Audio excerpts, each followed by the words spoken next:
webcam. Yeah. Hold on a second. Let me.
Yemeni #1.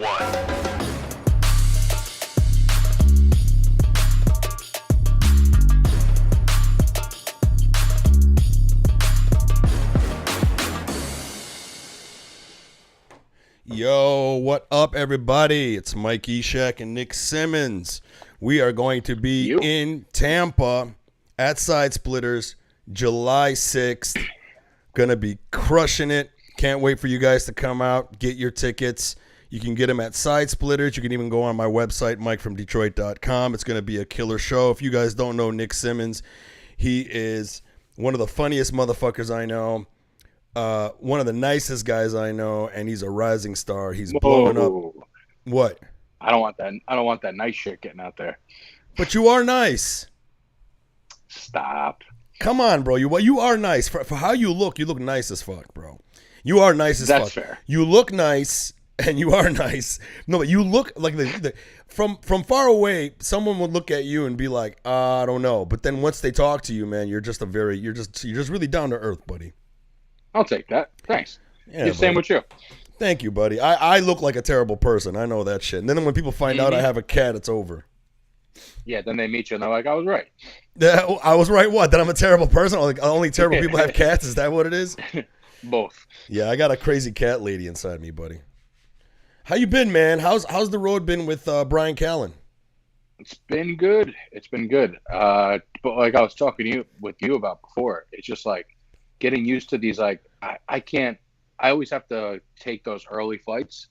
So I end up having to do every weekend that we do. It's just that first day is a fucking struggle, you know, because I just know that I'm going to get like tonight. I know I have to be I have to be on a plane at 6 a.m. Fuck, that means you got to be there like fucking 4:30 at the latest. Exactly. I mean, the airport's 30 minutes from my house, so I could just get there. And it's one of those in and out airports because it's a small one. Right. So I get through it like in 10 minutes. But still, it's just being up that early sucks. Because I don't know if you're like me, where if you know you have to wake up, all of a sudden it's like your body's like you're coked out. Yeah. You just can't fall asleep. Yeah. I'm like the same way, dude. I can't function. I don't know about you. Yeah. I can't function if I don't get proper sleep. If I get 5 hours of sleep, but it's a good 5 hours, like I just did last night, I'm good to go. But if I get 8 hours and then you wake up and you're like, what the fuck? I slept 8 hours, but my battery's only 50% charged. I'm fucked, dude. Mm-hmm. Are you one of those people that get more creative when you're tired? You know, it's crazy you said. Actually, yeah. So I actually come up with and I don't know if it's because I'm getting old, but 5 hours of sleep is like money. You know what I mean? Maybe it's because I'm depleted and my brain starts thinking crazy. But that's when I start coming up with my best ideas. Like my best idea is 5 hours of sleep every time. 5 hours of sleep. So what you're saying is once you get if you only get 5 hours, you wake up that day, you're feeling tired or not? I don't. It's weird. But sometimes if I sleep more than 5 hours, I don't feel as good. Yeah, I'm the same way, dude. I don't know. Like now that I'm getting a little older, I've been forcing myself to try to sleep longer. So I'm taking like certain supplements that was like recommended by Andrew Huberman, like inositol, apigenin, magnesium threonate, and that cocktail and L-theanine, and that cocktail there is supposed to really help you sleep longer, and it does help me. And I've been forcing myself to sleep longer, man. But for me, I'm finding out that like if I'm healthy, like I don't fuck around with my eating, I'm hydrated, I work out, I don't eat like right before I go to bed, I can sleep 5 hours and I'm up.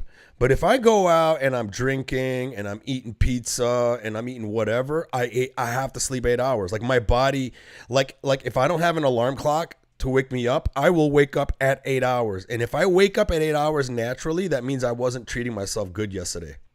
It's making up for all the dog shit you did the night before. The sleep is covering it up. Isn't that crazy, bro? Like for me, like I know I'm treating my body right if I fucking wake up at 5 hours. If I wake up at 5 hours and I'm springing out of bed, then that means yesterday was a good day. I don't know if that's like that with you or not. Also, for all the people listening, just so you guys know, the show is going to be a lot more entertaining than talking about sleeping. Yeah. It's gonna be a good show. Guys, you guys are gonna come to the show, and me and Nick are just gonna sit We're there gonna and talk naps. we're gonna talk the importance of taking naps and how to take testosterone. That's hilarious, bro. Wouldn't it be awesome if we just did like a bumping mics, but it was like a natty or not bumping mics? I would do that. That would be a fun thing. That would actually be fun to do. Like I was thinking, like, since we're co-headlining, there was an idea that I had where I was like, if we had time, since we're both co-headlining and we're not sure who's going first or last, it probably would be best for us to end the show with us both on stage doing a quick talk back with the audience before we let go. I'm so down. Let's do it. I think that's the way to do it, right? Yes. When you're co-headlining. 100%. That's the best way to do it. Yeah. That's actually a really good idea. Yeah, because then it's not like one person is more important than the other because the one went last. It's like we can end the show with, yo, what up? Thanks for coming. And then we can just do crowd work with the audience. You know what I'm saying? Mm-hmm. Yeah. Yeah, it's a really good idea. Let's do it. Fuck yeah. Let's do that. Then that means we're going to have to start the show early. We're going to have to give the MC only 5 minutes. Hey, Max is not coming. Yeah, he just told me. Yeah, that's so sad, dude. I feel bad. He got caught up. But yeah. Next time. So what up, though, man? How is everything, man? How's the podcast? We haven't been doing it the past couple months. I've been way too busy with touring with Ryan, touring on my own, to the point where and then I'm doing 2 weeks every month in New York. So I had literally just no time to myself. So you're going to New York 2 weeks for 2 weeks at a time? Mm-hmm. How's that going? 2 weeks a month. How's that going? Pretty good. Great. It's great to get all those reps again. I missed it so much. I missed getting up like 3-4 times a night, every night. Yeah, that's the one thing I love about New York, bro. And how like what spots are you doing? Everywhere. I mean, the only place I'm not really doing is the Cellar, which hopefully soon. Yeah. And then but I've been doing like everything, whether it's the Pair, any produced shows. I do New York Comedy Club's my home club. And then I just started doing Eastville in Brooklyn, which for me is a workout because it is in one of the most hipster parts of Brooklyn. Yeah. So like I actually love testing the boundaries on my like really edgier jokes because I know that if I get them to laugh, then it's a really good joke. Is it do you find that you have to set it up differently with those people? Because that's what I find out. Like every time I do rooms like that where they're very young and hipster and kind of woke-ish or whatever or timid, I kind of like have to change my setups. I gotta sort of lead them into the joke softly. Like if I'm doing Manhattan, I can go right into I want to kill my dad and then go right into that joke, right? But then if I'm in the hipster area, I gotta let them know I have a cat first. I gotta let them know that I love my mom first, and then I can go into that shit. See, I'm the opposite. I'd rather see and let it fail than not know, because I want to know how everyone feels about it. Because I'm like, okay, me, I could be in the South and do this joke and it could crush, but is it going to crush for everybody? You know what I mean? And I want to know how strong those jokes actually are. Because if you could crack them telling it the same way, then it's a really good joke. Like I did one the N-word joke, the one that you like. I did that. Remember, I pushed you hard. I pushed you hard back in the day to do that. You were kind of reluctant. You were like, I don't know, man. Yeah. I'm like, no, dude, that joke has to happen. I have something putting that one on social media. I put the other one on. I'm gonna put that one, but I did that joke at that room, and it was one of those times where the people tried so hard not to laugh that I actually watched one guy do the like he tried not, and and I was like, let it out. Yeah, but I mean, still in those rooms, the laugh isn't as hard, right? No, it's not going to be. But it's almost a better feeling if your joke if you didn't have to like pander it out and it still works, or they still can't hold it in, then okay, this shit really this is a good joke. I don't have to wrap it up differently. To me, I like working out those rooms because anytime I go into those rooms, I will do it a few times the way I want to do it. And then if it fails in those rooms, it allows me to figure out how to calibrate the setup, because I always find the setup is what is what makes it work for everyone. So like if I did that, I had that joke, the eyebrow joke. You like that whole eyebrow joke that I was doing back then? Yeah. And that joke there, when I first started it, I just went straight into like this attitude of what the fuck is up with women's makeup, and then I go into those fucking things. Now in places like Manhattan or the South, they'll eat it up. Then I do those hipster rooms and those young rooms, and then you can tell they recoil, and then that informs me that the setup needs to be slightly different, and then made me go, okay, what if I do it with a different setup where I set it up like, you know what?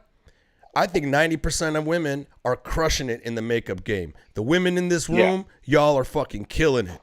And then I go into the joke as, instead of women's problem with makeup, I set it up as all the women I'm attracting.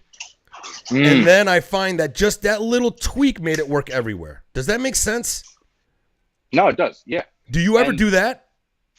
Of course. Yeah. Okay. Like sometimes I'll realize, okay, this is too far on one side. And that's been what's been good about going from New York. So I'll do the shows in New York, and then I'll go on the tour. And like this next time, I'm going to be doing 2 weeks in New York, and then I'm going straight to Missouri. And then I'll see the compare and contrast, because I know one side is going to be at one show, one side's going to be at the other. So I'm going to see how it works with them, then see how it works with them, and then find that middle ground somewhere in that joke where it's like, okay, this is the money spot. Yeah, and that's the thing that I love about stand-up, bro. It's instant fucking feedback, man. It makes me so freaking happy, and especially when you can make something that's dark work everywhere, bro. You feel like you just cracked the code, man. And for some reason, you also get a look into how easy it is for politicians to manipulate people. It's really funny, man. It's like as you do stand-up, it's a form of manipulation and hypnosis. And I don't know, but I think that's why a lot of stand-up comedians aren't really dogmatic when it comes to politics. Does that make sense, bro? It's like we see through all the shit. Yeah, we're not as easily manipulated, and most of us at the same time we're observational people. We don't just kind of just go, like, I think a good comic like doesn't exactly go with whatever the quid pro quo is, right, and has his own opinions, and which is why we're not. Usually, you meet most comics; they're somewhere in the middle politically. Yeah, like good comics. Yeah, I think it's because like, we're. I don't subscribe to this, but that also doesn't make sense. I think it's because we're lone wolves, bro. I think it goes back to that old adage: a person is smart, people are stupid. You take one person individually, they can think rationally. You put them in a group, and then IQ just goes fucking down. And I think that has a lot to do with us having to be by ourselves. And I remember when I did improv, when I first started doing comedy, I did improv. And improvisers are very groupthink, dude. They all wanna be like, what are we doing? What are we supporting? What are we liking? And that's what I'm gonna like too. So when I talk to improvisers, man, they typically have this very groupthink. They don't have very much of an individual like take on the world. You talk to stand-up comedians, all we do is fucking either be like, yeah, or we disagree with each other and we make our fucking point. And I like being around people like that anyway, bro. The good ones. There's a lot that just are like, okay, this is what everybody's saying. Yeah. I'm gonna write a joke. I'm gonna write a joke agreeing with them. That everyone's gonna like that. That goes without saying, man. That fucking goes without saying, bro.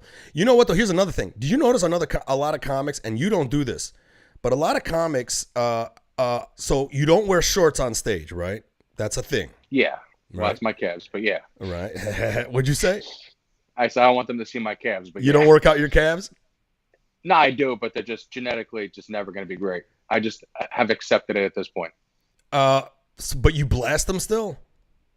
Oh, twice a week, and they're just my quads grow and my calves just get leaner, and I'm just like, well, this is what I got to do. It's either that or do what Arnold did and get the implants. Oh, he got the implants? Yeah, you never seen like all of his older pictures when he first started bodybuilding. He's like like knee deep in water, or like it's only from the knees up, and it's because he had terrible calves. That's not fucking terrible, hysterical. I had no idea, bro. You can get calf implants. My calves ain't looking good right now, bro. I completely stopped working out my legs because my legs grow so fucking big. So I've neglected my legs now for about a year, and it's great because now my upper body actually looks proportion to my fucking legs. But now I got to start working out my legs just for health reasons, man. You know, trying to keep those knees strong. But the whole thing with wearing shorts, right? Another thing that comics do, I notice, is they don't wear short sleeves. You notice that, right? A lot of old school guys don't. I see more younger people doing it though. Why do you think that is, bro? Like, what is that? Because I think older comics, for them, when they do shows, it's supposed to be a performance. You know what I mean? So they're supposed to be dressed up for the occasion as well, because there's all these people that paid money for tickets. But I think most younger people like watching a comic that looks relaxed. And something about wearing a button-down shirt does not look relaxed. Yeah, but it's not even a button-down shirt. Like, for example, Joe Rogan, and for example, like you're fucking jacked, right? Now, I'm not going to... What's that? I said, sure, I'll go with that. Thank you. But you're fucking jacked, homie. Your fucking deltoids are the size of your fucking head. Like, for example, Joe Rogan kind of taught me just from watching him when he was at the Comedy Store. He would pull up to the Comedy Store. He'd be wearing a regular t-shirt. It's tight. He looks jacked as fuck, right? And then so that his muscles don't distract you, he goes on stage and then he puts a hoodie on. Or he'll put an oversized button-up shirt to sort of cover his muscles so that it doesn't distract. It's kind of like girls. I know girls who are like hot and then when they go on stage, they put on an oversized sweater so that you know what I'm talking about? But you don't do that because your jokes kind of, it helps the way you look, right? Yeah, especially the fact that like I'm not one of those comics that like tries to be the winner at the end of every story. You know what I mean? Like I'm showing my L's on stage. Same and also here. On top of that, my opinion, and this is no knock to people who like hide their bodies, whatever, on stage, but for me, one of my goals is by the time like I'm a couple minutes into my set, I want them to forget what I look like. You know what I mean? Like I want them to be like just so into the jokes that they're not thinking about that. Because I feel like if I'm doing a good enough job, at some point they will not, it's not even part of their thought process. That's a very admirable thing to do, man. I think that's like you're basically saying, no, I'm going to work in hard mode.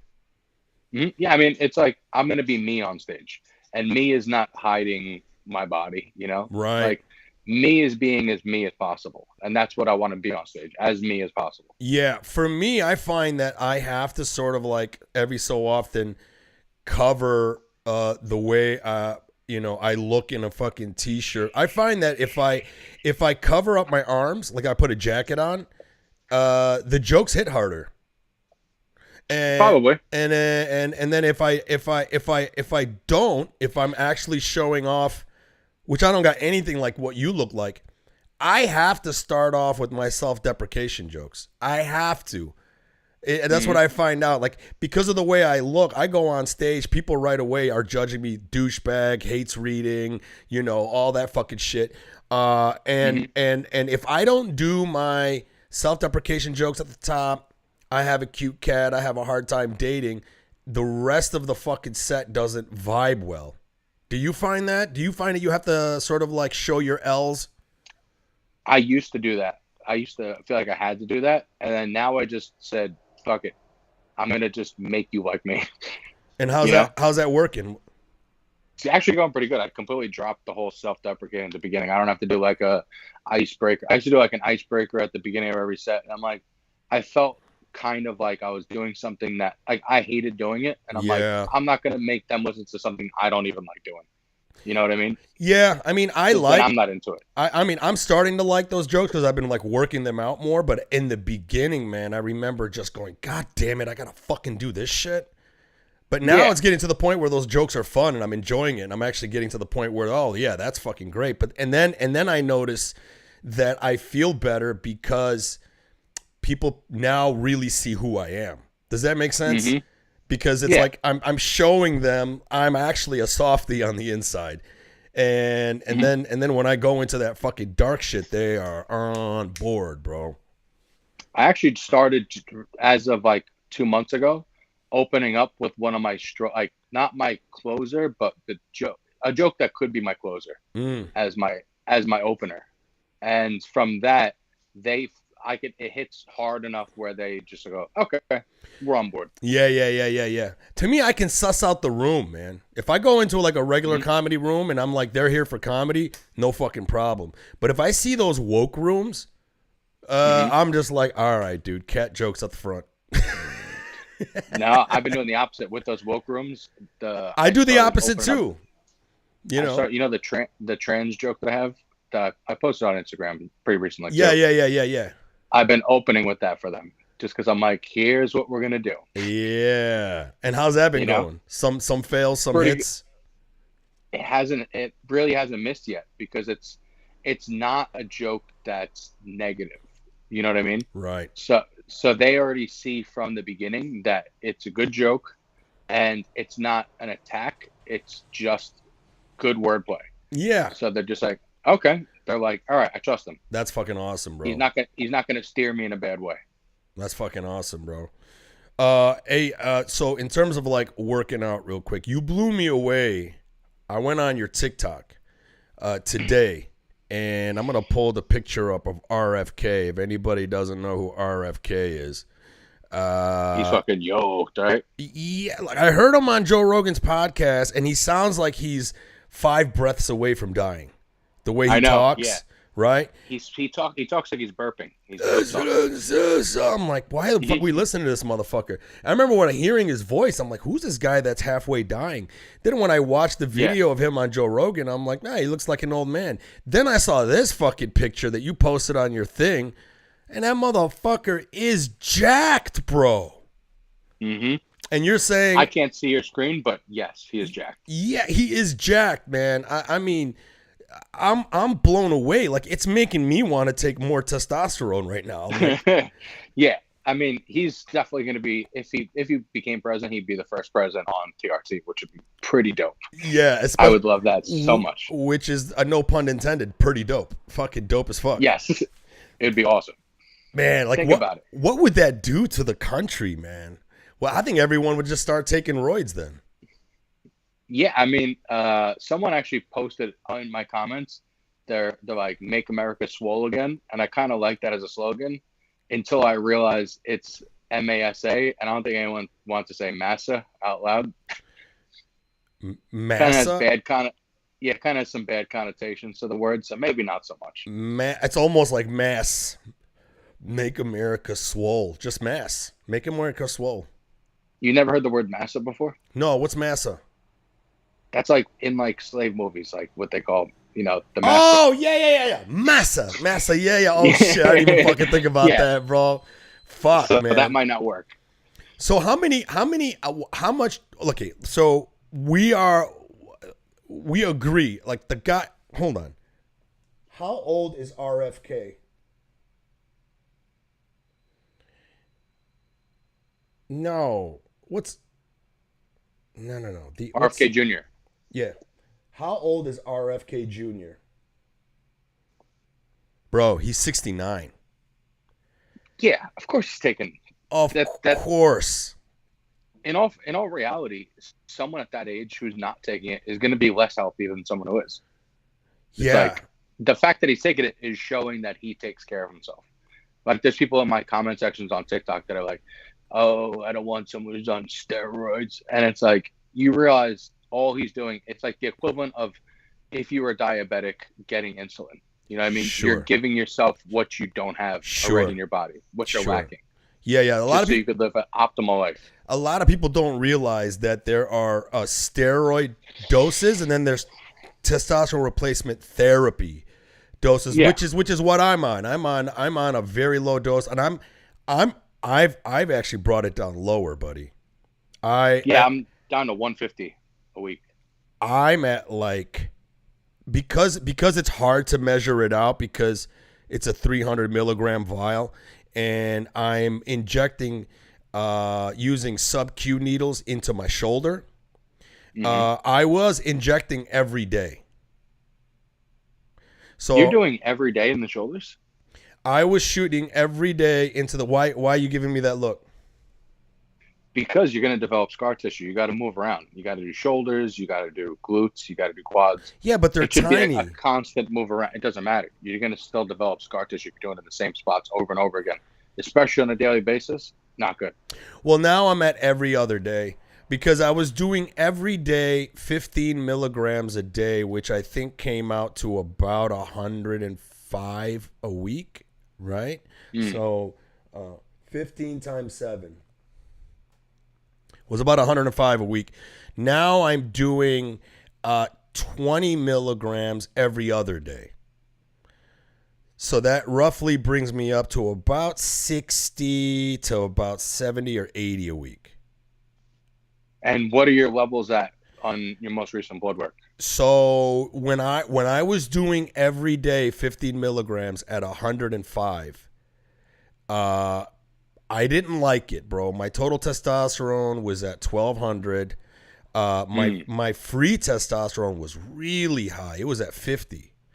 And my estrogen was at like 48. And the reason why I want to titrate down, man, is because I have this problem where, even I heard Andrew Huberman saying this. Every person's ratio of testosterone to estrogen is different. There's no one thing. Some guys' bodies like more estrogen. Some guys' bodies like it's a different ratio. My body, anytime I put testosterone into my system, my estrogen just fucking peaks. And I don't want to be on estrogen blockers because I tried it before and then I started getting the whole my joints felt achy and even though I wasn't even taking that much. So now I'm trying to get it down. I want to get my testosterone down to where my estrogen is right where I want it without doing anything else. I think it's smart. I think it's healthier. And also my goals are not to get super jacked. I just want to get lean and fit. But I haven't got my blood test since I've changed this protocol. I've been on this new protocol for about a month now. So you should get that done, just so you can see where you're at. I'm going to. No. I'm going to. I wanted this to set in for about a month or so before I get another test. But I'm going to tell you what, though. My sex drive is back online. Okay, good. But what's funny is that when my estrogen is high, I can feel my sex drive goes to shit, bro. Yeah. Oh, yeah. Yeah, it ruins it. Does it happen to you, too? Oh, yeah. That's one of the ways that I know that even before I get I'm going to get blood work done, if it's not high, then I know that my E is high. Do you also always, every time? Do you also feel like I feel my testicles feeling fatigued? What does that mean? That's a noticeable thing that I know where my estrogen is really high, whereas it's like. What do you mean by that? What do you mean they feel fatigued? They feel sore. Okay, do you know how like when you bust? I've never had that before. Yeah, well, do you know how when you bust too many nuts in one day and then your balls are feeling like, leave me alone? Yeah, it's like that all the time.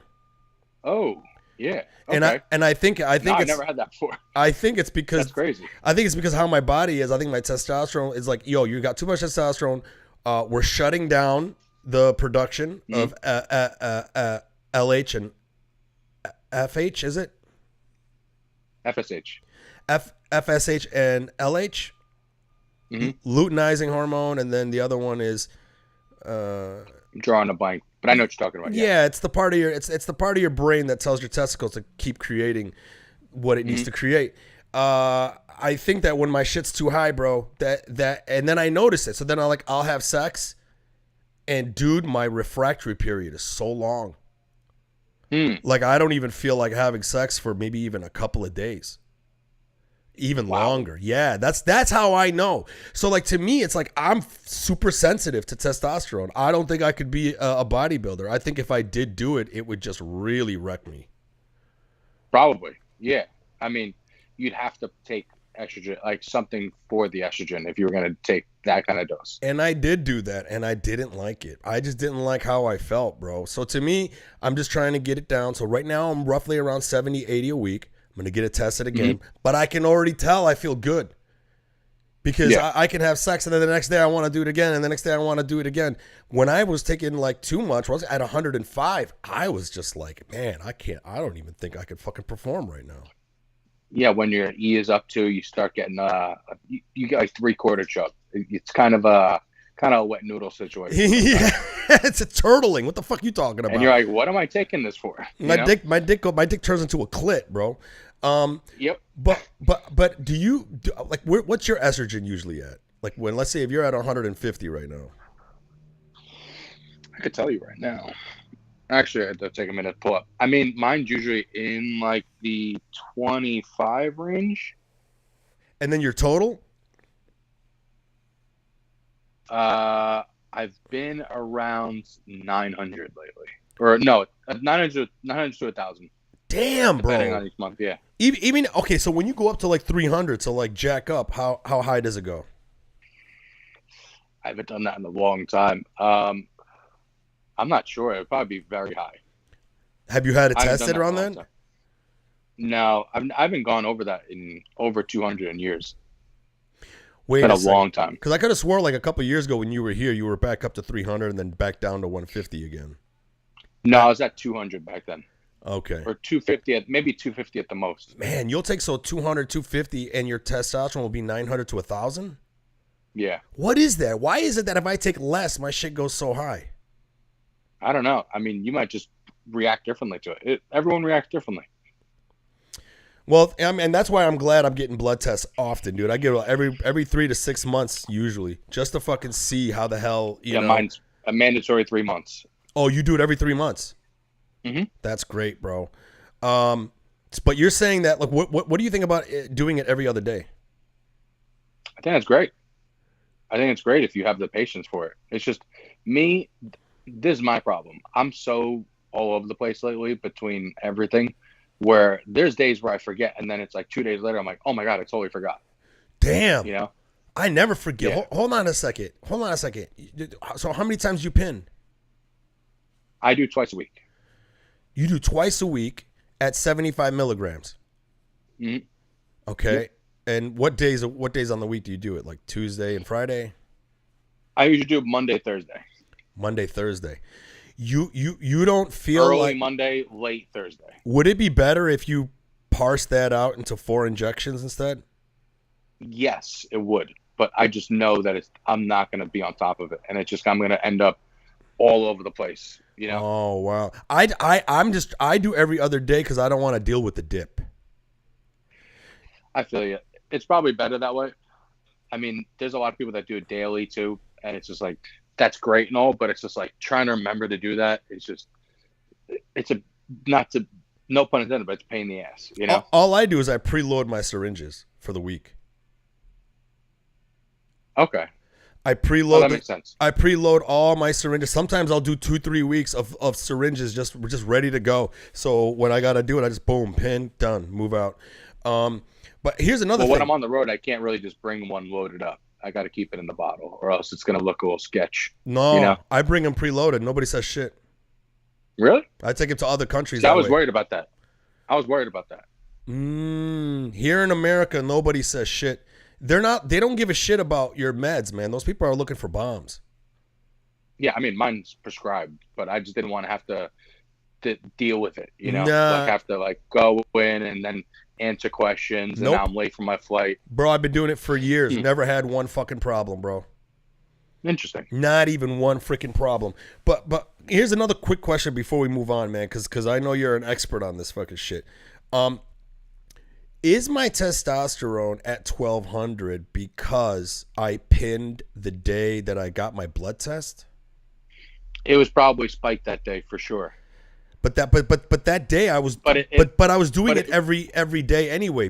When I was doing it, I was doing every morning 15 milligrams.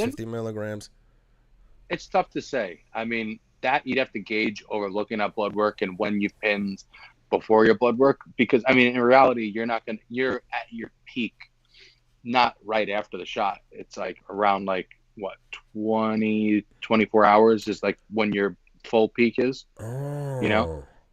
Okay, so now that I'm doing it every other day, I should get my blood test 24 hours after that pin? Yeah. That's what I'm going to do next Especially then time. you can really see where you're at. Yeah, I'm going to do that next time.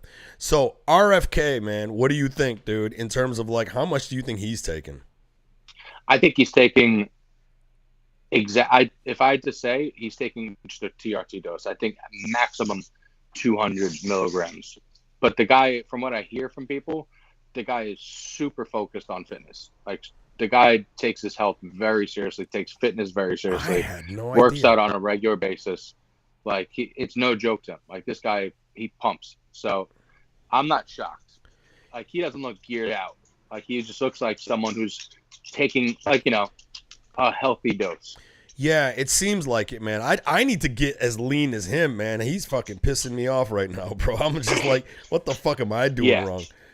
He's pretty lean too. I mean, he's got like the old man skin, so it doesn't look like, as shredded, but he's definitely probably like 15 to 18% body fat. Damn, that's 15? I thought it might be less. No, like 15 is athlete. Oh, wow. So I'm probably at 20 then. God damn, what a piece of shit I am, bro. Can you see like all 6 abs very easily? I don't even think my genetics gives me 6 abs, but no, I can. I'm at a point right now where I could start seeing it very lightly. It's not. So you're probably like around 20, like 19, 20. Yeah. Which is not bad. No, it's not bad. No. Listen, bro. I feel great. I feel I look great. I mean, I probably look more fit than I've ever been, bro. I'm like really light now compared to how I have been. But you know how it is, man. I just want to take it to that next level, see if I can get it there and maintain. The fitness industry has fucked people's heads up so bad if you think about it.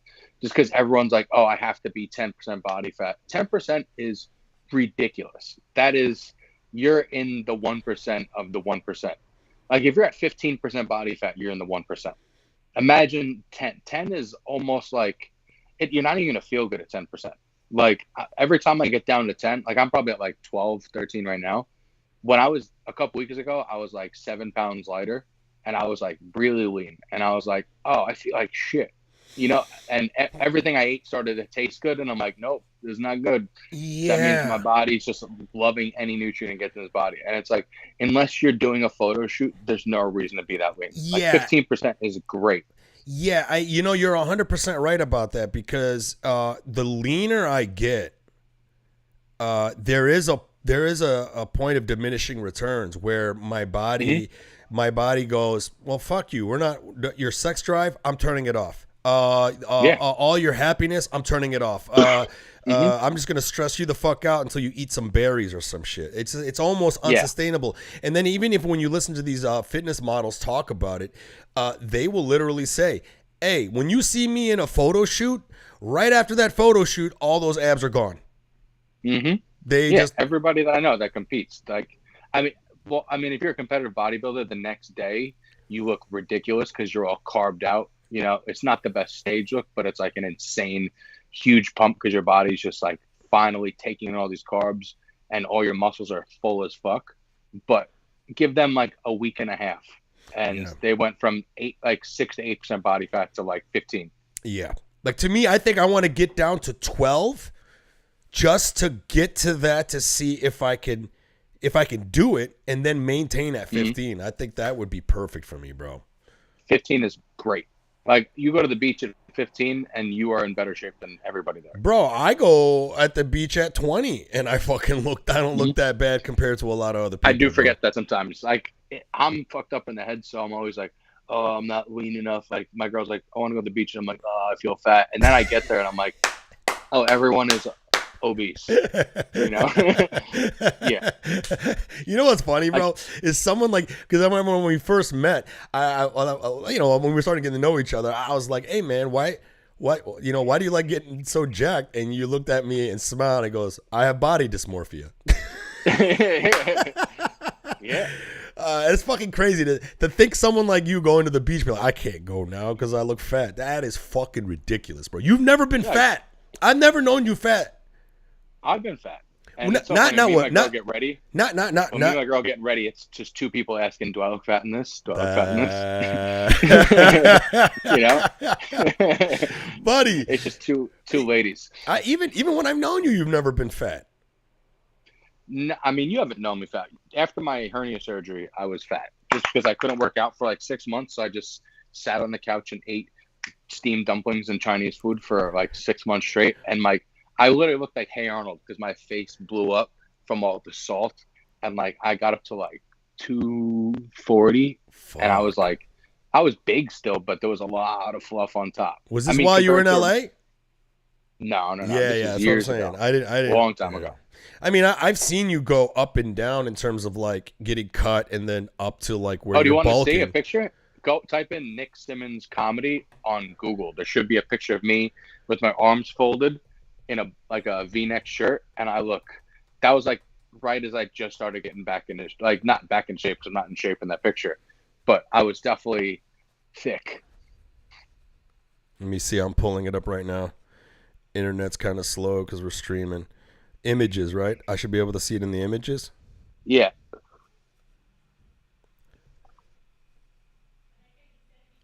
Come on, bro. I got to get a new computer. Holy shit, bro. Hold on a second. I got to put this on the fucking... I got to put this... You said don't do it? No, go ahead. I don't give a shit.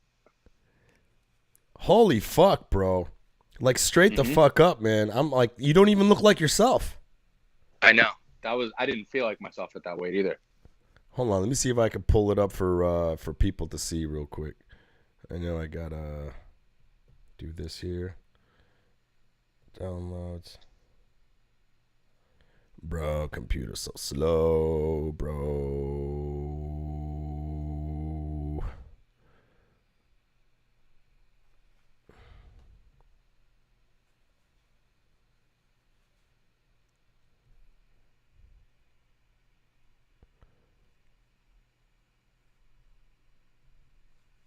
There he is. Hold on. Let me fucking pull you up over here. Let me get RFK out of the way. Holy texted you another one. Hold on, look, I got the picture up right now. Damn, bro. I know. It was big. I was big. Don't get me wrong. I'm still a big guy. No, but you still lean.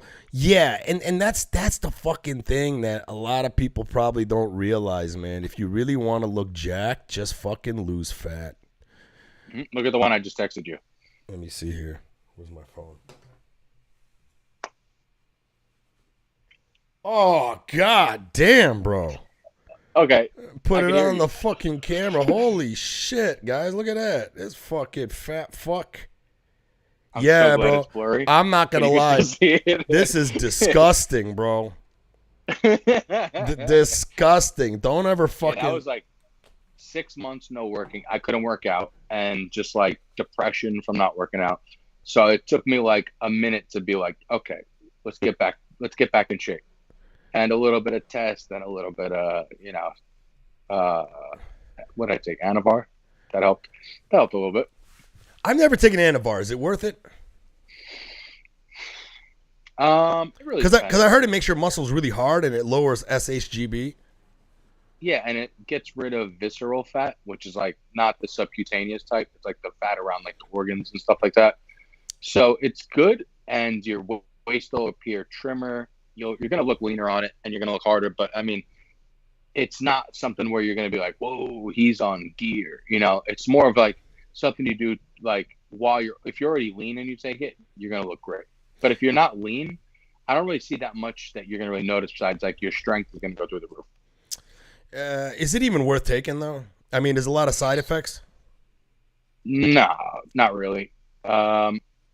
And when you get off of it, do you lose the hardness and all that stuff?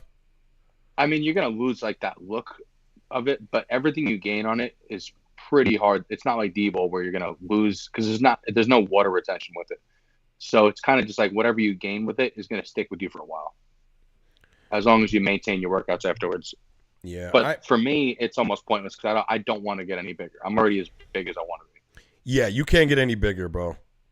If you get any bigger, you'll fucking It's just not funny. You'll fuck up the Earth's axis, bro. You'll literally tilt it, and then next thing you know, it's fucking snowing in Indonesia and shit.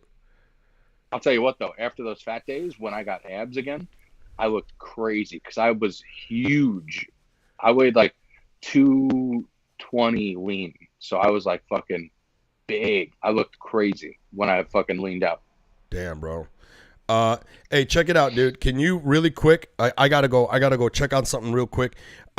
Why don't you real quick just list your dates. List your dates while I go take off for a second to let everybody know. And everybody who's listening, man, me and Nick Simmons are going to be in Tampa July 6th at Side Splitters. Get your tickets. You can go to my website, MikeFromDetroit.com, get tickets. We are gonna fucking crush that room, and then we're gonna have a little talk back afterwards. I'll be right back. Nick, go ahead and let him know where you're gonna be, bro. He's on tour with Brian Callen. Okay, the most important one that I'm going to tell you guys. This one is a little bit far in advance, but I really want to sell this one out because it's going to be a dope one. It's at Riot Comedy Club if you guys are in Houston or anywhere in Texas on August 19th. That is the... Where am I? I'm so unprofessional. Mike is so much better than me with these things. Like, he knows his dates. I feel like I'm talking to myself. This is so weird. Well, I'm going to be, go to Riot, Houston. I'm going to be there the 19th and the 18th and the 19th. That's what it is. And then I'm going to tell you the dates that I'm going to be with Brian. These ones coming up are going to be this weekend. I don't know when this is coming out, but I have no idea. I'm going to be Thursday, tomorrow until Saturday, July 1st. Then I'm going to be in Greensboro, South Carolina, July 7th to the 8th. Then Springfield, Missouri, the 20th to 22nd. Then Ontario, California, the 28th through the 29th. And then San Antonio, August 24th through the 26th. It's a lot of fucking dates, buddy. Yeah. How many of those are your shows? Well, I only gave them the one that I'm trying to pump right now, which is the Riot one in August. Oh, nice. I have, yeah. But the rest are just all features. Dude, you're going to love Riot. You're going to fucking love it. I heard it's a really good room. Such a good room. The guy that runs it is great. They even got cameras, multi-cameras that shoot you, and then they even have the audience mic. It's like a great room, man. I had so much fun in that room. Are you doing a door deal on that one? Yeah. Two shows? Yeah. No, it is. I think it's 4 shows. Oh, you're doing a weekend there? Yeah. Oh, fuck, dude. Mm-hmm. A door deal weekend, or is it just a weekend? I'll talk to you about it afterwards. Okay, yeah, I definitely want to try to find out because I only did one night. I wanted to go in and out. Just did 2 shows in one night, you know. Sometimes I feel those one-nighters are they actually pay you better because you could pack it out and then you make your money and you bounce. They're good. I always feel like I get my groove by show number 2, and then by show number 3 and 4, I'm always like money because I already got like the cobwebs off and I already understand like the lay of the land in this town. You know, sometimes you don't really get it right on the first show. Yeah, I've actually gotten away from that, man. For some reason now I'm on.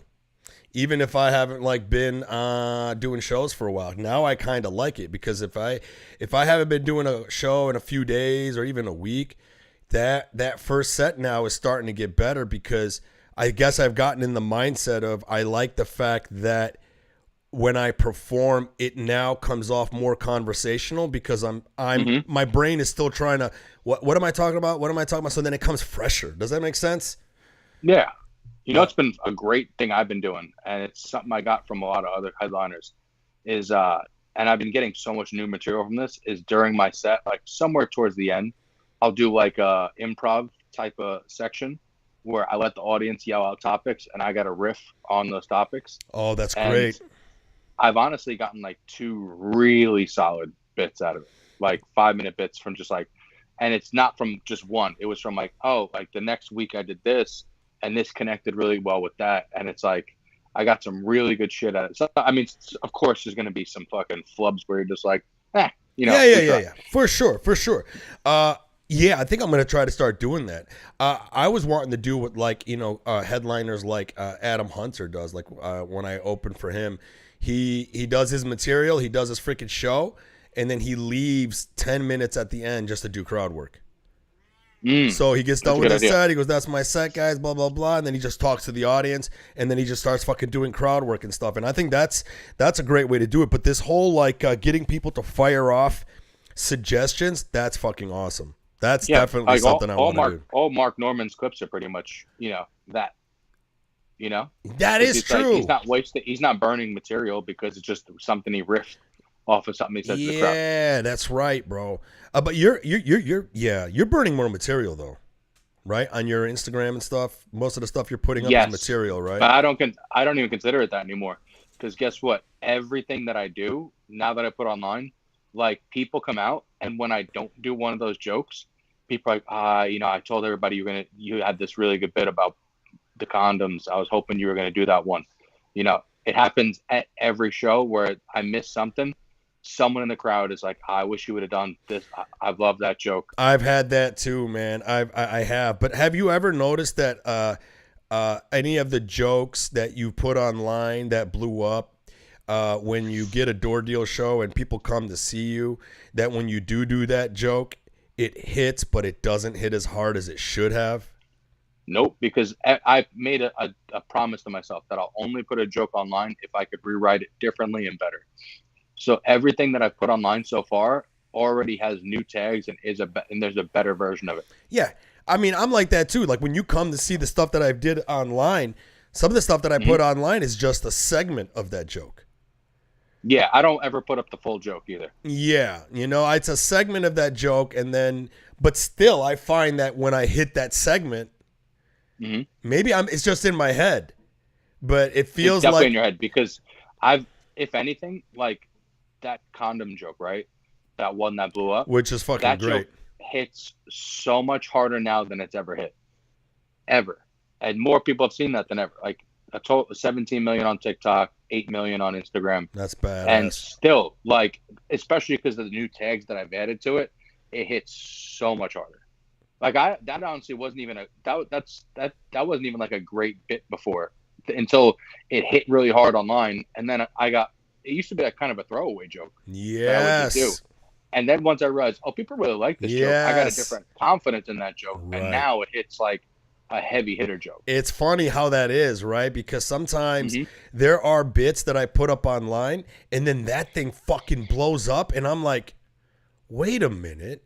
That's really resonating with a lot of fucking people, yet I was in my head thinking it wouldn't be, and then it gives you this idea of like, bro, let's add on to this motherfucking thing. And then it becomes a great joke. I might have been even delivering it like, this is a throwaway joke to get into this next thing. And then now that I treat it like it's a good joke, like a bunch of jokes that's happened to, where I used to treat them like throwaways, and then now I'm like, people really like this, bro. This is, That's the one great thing about posting stuff online, because it gives you a bird's eye view of your material. And even the stuff that doesn't hit, like it's like if I put it online and it doesn't get that many views, it's also another thing for you to look at that joke and be like, well, maybe that joke doesn't resonate as much as I thought it did. And then the more honest I am with that, the better I am informed on how to approach that joke. Yeah, there's also jokes that have hit really hard in person, and they haven't done as well on social media, and it's made me think, maybe it's just a good joke in the moment, but it's not really like a great thinker. You know what I mean? Like, people want to hear like you have some jokes that hit really hard, but they're not your best jokes when it comes down to like the craft, substance behind how crafty it is. Yes, exactly. So it might not be of substance, and then at first you're like, I wonder why it's not doing as well, and then you realize, you know what? It's because the jokes that people really like are the ones that actually have substance to it. Sure. There's a story behind it. It makes people feel a certain way. Bro, there's something about actually adding your experience to the joke, which changes everything, man. That's why I like that whole eyebrow joke. When I first did it, man, have you ever done a joke where as you were writing it, you realized that you were ahead of the curve and you had to wait for the the public to catch up to that idea, and then you do it like a couple of years later, and then all of a sudden now everybody's thinking about that, and then that joke fucking hits. My eyebrow joke was like that, because when I first came up with it, I was only a year in comedy, but I was observing this eyebrow trend, and whenever I would bring it up, people would just get very confused. And every time I do it, they look very confused. And then I realized, I'm like, dude, I'm an early observer of this. Once this trend picks up in about a couple of years, I'll be able to do it. And then in a couple of years, I decided to bring it back out, and it fucking lit like fire. And I'm like, oh, everyone's catching on, bro, because now the trend is actually picking up. More women are fucking doing it. And then also putting your own experience into it. Like I said, at first, I was railing against women's makeup. And a lot of women weren't liking that because it came across as me being mean towards women. And then any men in the audience that are with their women are kind of like, I can't fucking laugh at that shit. But then when I turned it around and made it more about my experience, the fact that the women I'm attracting, they don't know what the fuck to do with makeup, changes everything, bro. But that's just... Yeah, it's perspective. Well, yeah, not only perspective, it's also bringing people into your experience. I think that's what it is. You're right? Because you're not just ragging on people. It's, exactly. Okay, this is something that I noticed from my life. So then it actually has some, I don't know the word for it. I guess it has like proof behind it, where it just doesn't seem like you're just being shitty. Well, not only that, it's almost like it's a self-deprecating thing. Instead of you putting it on the audience, you're letting the audience look at what I'm going through. And then that's even funnier, right? Because I think that the setup that worked, and it does it now, it works now, where I go, there's a trend, women are drawing on eyebrows, and all the women I'm attracting, zero penmanship. And that one gets a fucking laugh right off the bat. And then the audience can jump aboard on this idea, because instead of me going, women and your makeup, what the fuck? It's more like, what the fuck what's up with my face? What is it about my face that's attracting women like this? Yeah, like it's you. You're the problem. I'm the problem. Exactly. And that's what I fucking, that's the one thing I love about comedy, bro, is just when you fucking figure that shit out, man. The worst is when you don't fucking have a new bit for a stretch and it's not hitting, and then you kind of feel like a loser. I don't know if you have that fucking feeling, bro. Or you have these things that, like, you just have this stretch where every thought that you have, you're like, this is going to be a banger. And then you get on stage and you're like, this was not a banger. Yeah. Mm-hmm. Yeah. And then you're like, will I ever come up with a great joke again? Or am I finished? Was that everything I had? So how many new jokes do you put in your sets now? When you go out with Brian, let's say you're doing 25, 30 minutes or so. I try and do like 10 minutes new each one. Okay. And do you put them in the middle? Always, yeah. You put them in the middle. You do the shit sandwich. Yeah, sometimes I've been so excited about a new joke that, like, as soon as I get on stage, I'm too giddy and I have to try it right away. Like, I have to. I can't even hold it. I'm like, I need to know if this works. You know, every once in a while, there's a bit that I'm like so pumped about, where I'm like, I have to find out. Me too, bro. I do the same thing, man. I've been opening up with closers now. With closers. That's the way to go.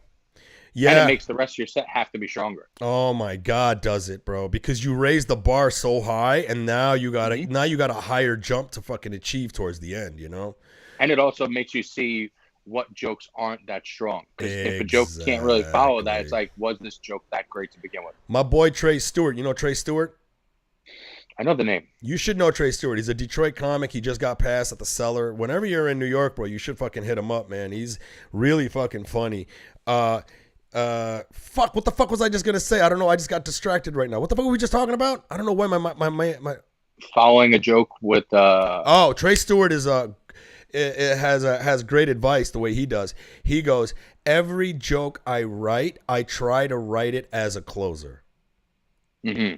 Every joke I write, I treat it like it has to be a closer. And I like that idea. The idea is like, his idea is like, I could take any one of my jokes and put it at the end, and it's going to be a good closer. And I think that's fucking good advice. The other good advice I got, which I've been telling a lot of comics, and it's been fucking like when I told Malik B this, it blew his mind away that he ended up shooting a special 3 months later. And that was, Jeff Shaw once told me, I told him, I was like, I can't wait till I get to an hour of material. He goes, how many minutes you got now? I go, 30 minutes. He goes, oh, you got an hour. Just add a minute to every minute. That blew my fucking mind right there, bro. Add a minute to every minute, man. I went from 30 minutes to 45, 50 minutes in 3 months after he told me that. That's great. Because That's fucking awesome. It unlocked all this idea of like these jokes are done. And then when you go on stage and feel like, all right, this joke could have more, then you have that crowd that's fucking loving you, and then all of a sudden, you know how it is, you start improvising, and then you'll end up adding another minute to that bit. Oh yeah. I got to run for now. You got to bounce? We started kind of late. Yeah, we did kind of start kind of late. All right, yeah, as a matter of fact, I got to get going too, bro. I got to try to make it to the gym because I didn't go yesterday. All right, buddy. Hey, listen, guys, July 6th, Tampa Side Splitters, me and Nick Simmons. We want you there. It's going to be a fucking blast. We're both going to be doing 30 minutes, and then at the end, we're going to have a little bumping mic session with the audience. We would love for you guys to be there. You can find all my dates at MikeFromDetroit.com. Nick, you got a website to plug? No, check out my Instagram. I post all my dates every week on a weekly basis. Not Nick Simmons. Follow him. He's fucking hilarious. Yep. All right, brother. I love you, man. I'll see you soon. All right. See you soon, buddy. Later. Peace. Public Yemeni #1. We're good?